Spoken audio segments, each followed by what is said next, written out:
Another exciting episode of speculative Tolkienism. The last time we saw Gandalf, he was going down into the valley to look for his staff, right? And so when they showed him wandering in the dark in what appears to be a kind of a valley, or maybe a gorge. Right. I mean, this is now the Stour village, right? Yeah, yeah. But because they are geographically inept in this series, we don't know if the Stour village is in that valley that was full of staffs that Bombadil showed Gandalf. There was just a giant, vast valley filled of walking sticks and staffs and dead wood. Maybe the Stour village is in that valley. So it's like Gandalf goes down to look for those walking sticks and or staffs like we thought he was going to do. And he just happens to find the Stour village down there. Later, they make it sound like you chose right. You were being tested this whole time. You chose friendship over walking sticks, over the power that a walking stick could give you. You chose correctly. You chose friendship. But we didn't see him choosing friendship here. He just went down into a dark valley and was looking around. It didn't That's make what I'm sense. saying. Yeah. Generally, a show will kind of indicate that, he's going to turn his back on the walking sticks and he's going to walk someplace. Show him make that decision and say, I could go left and find my walking stick. I've been looking for it forever, but my friend Nori is more important, so I'm going to go this way instead of that way.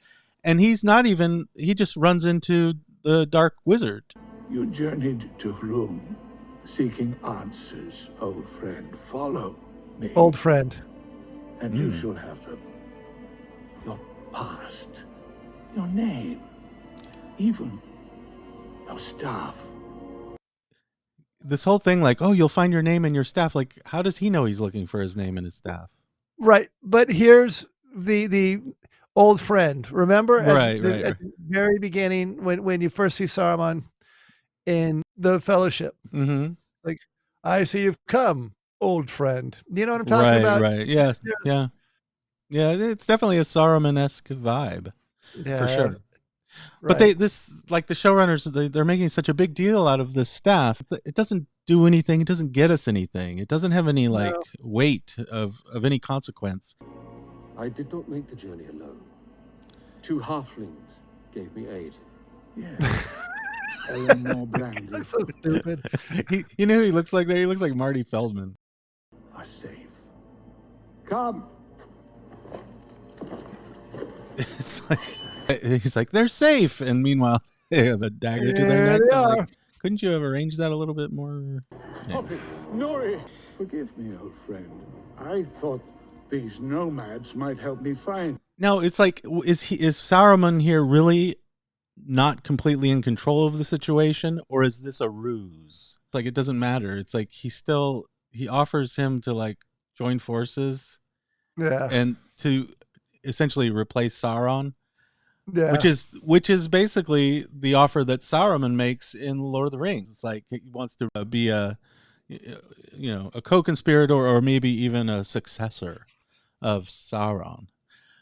So he's kind of offering him that, and then Gandalf's like, "No, I'll be a wandering idiot before I do something like that." Right. I know. And then so then this is where I'm driving. So it's like, there's all these people standing around, as people are wont to do in this series. People standing around, watching what's going on, not doing anything, literally standing there like chess pieces. And then the rocks start falling, right? My question is, what the fuck? Like, what did that accomplish? Because Gandalf is not killed, and no one dies, and rocks fall. And when we see Gandalf again later on in this so-called finale, he's perfectly fine, and it never really it's never revealed like how he got out of that scrape. Well, this whole scrape, this scene is so the Stours can find a new home, right? Which will probably be down by the Anduin, right? And that Gandalf can get a staff because that tree is destroyed. Is that it? Is that all we get out of this? In Tolkien, like when mountains are moved, continents are destroyed, that's a big deal. Like the sinking of Numenor, or the destroying of the ring, and a new age unfolds. Here, Right. like mountains are falling and crumbling for no reason at all, other than so that someone can find a stick, and other people Dude, can go. all you need to move a mountain is a really strong trebuchet. You know what I'm Right? saying? Yeah, just a little bit of Couple hits with a little trebuchet. Let's get the catapult and just the whole thing will come down. Anyway, And then they wanted to show again. Maybe they showed, you know, dude, I don't know, but the only thing that we've gotten out of this is Gandalf gets his, this idiot named Gandalf. He gets his staff, and then him and Bombadil can go sing, their Bombadil song. right, but So but but how does Gandalf actually get out of the scrape he was in? He had boulders falling on him. he moved the boulders. He just said, "Did you see him like oh move?" And then they just fell around everybody. That's what they needed him to do. You know what I'm saying? That's But that action preceded him finding his staff. So how could he be so powerful as to do that successfully without his magical staff that he's because the staff was with him all it's along. inside of him. But if Yeah, it's inside of him, why does he need to find it? You're right. But it's like that. If he survived the boulders falling on him, assuming they were real and not an illusion cast by the illusionist Saruman, Yeah. assuming they were real, how did he survive that with his own magic, without a staff, if he needed the staff to do magic?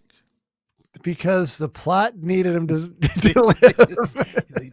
They just needed him to do it. That's They just we're needed him gonna to do write it. this so that things happen. We just need them to happen this way. Yeah. Like I don't care how it happens, just make the boulders miss everybody. Just And make it. then make All it these boulders break come the down. tree. All these characters, most of whom we hate, survive unscathed again, with boulders falling down on them. No, not a hair on their chinny chin chins has been damaged, and Nope. they're fine. So how did? Yeah. Yeah. So I guess he just appears. I didn't. But it's like I don't even understand what the test was. It's like the Bombadil will later talk about the test, like, oh, you were supposed to seek out friends instead of staffs, but Right. we didn't see him make that decision. Again, a secret dwarf tunnel has arrived. I know. And Gandalf. Doran's That's how brother, Gandalf. That's how Gandalf got out of the falling rocks. He was able to escape through the secret dwarf tunnel. secret dwarf tunnel. Yeah, dude. And like I said, I was so like not confused, but it was like this is like a really just I have no idea what any of this what's happening. You know what I'm talking about? And this is supposed to be the grand finale. This is like the season finale when we're all supposed to be on the edge of our seats. Like, what will happen next? Will they survive? And it's like, what? Like, seriously? Am I supposed to care? And I have no idea what's going on. Right. But I'm going to reiterate. I really don't want this show to end. I do. I'm sad. I hope we don't have to wait like 2 years for a new shitty Can we season. just like look, man? They obviously like have an AI write these these plots. So I mean, just start filming now and just let's do everything by AI and just put it on all the specs, and crank shit this out, man. Oh, dude. There's absolutely you know what's funny? It seemed to me like I read something or I heard something that the showrunners were like, whenever we would get stuck, we would refer to the book. We would go back to the book. We'd go back to the book. Did you ever hear that? Yeah, I think so. I think what they did was like whenever they got stuck, they'd go back to the book. They'd read what Tolkien did, like what Tolkien do the opposite. And they're like, he doesn't know what he's talking about. Let's not do that. like you're a writer. You've written books, right? Yeah. Well. Yeah. How hard? I mean, it can't be that hard, right? I mean, I'm not trying to but it can't be that hard to kind of have a storyline and follow through with it. I mean, well, I'll say this: it's not particularly easy, but there's so many people out there who can do a better job than this. This is right. This is like embarrassingly bad. There's tons of writers out there who could probably do a much better job, and I'm like, why are you continuing to work with these people? That's what I'm saying. I'm like, okay, so let me backtrack. Okay, I'm not trying like for a seasoned writer that writes and and for a living, and Mhm. all that stuff. This is kind of 101, the kind of keeping track of your story, and I mean, I It seems I like there was. Here's the thing. I think it might.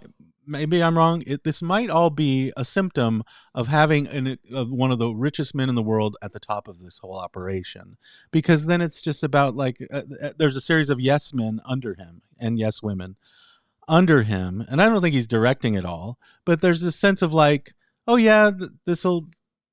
I can't say no. I don't. I'm not empowered to say no, to question this, because there's too many important rich people above me who have green lighted everything in advance.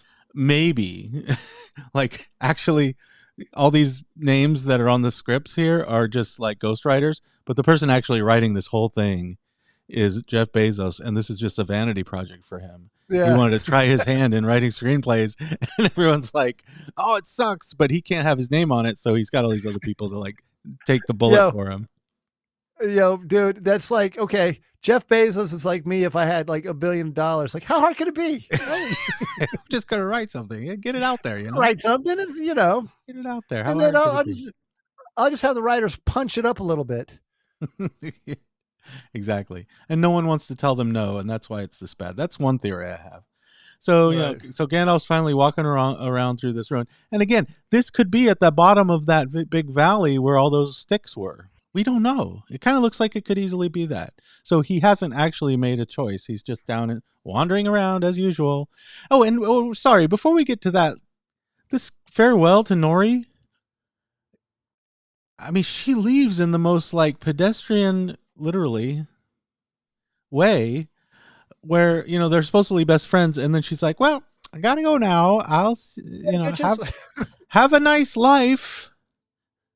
Yeah, that's so weird. It because I didn't realize what was happening until like, wait a minute, she's going with the stores. Right. You know? From behind, she looks like someone you just see in a mall with a jean jacket. Like, Yeah.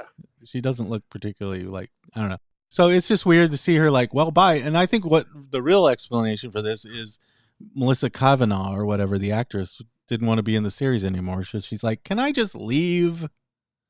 Like, You know what I mean? this is ruining my career. This is, she's like, what she's really saying is here, like, hey, Gandalf, I really wish you well with this train wreck, but I just need out. Bye. I need to go. I need to go.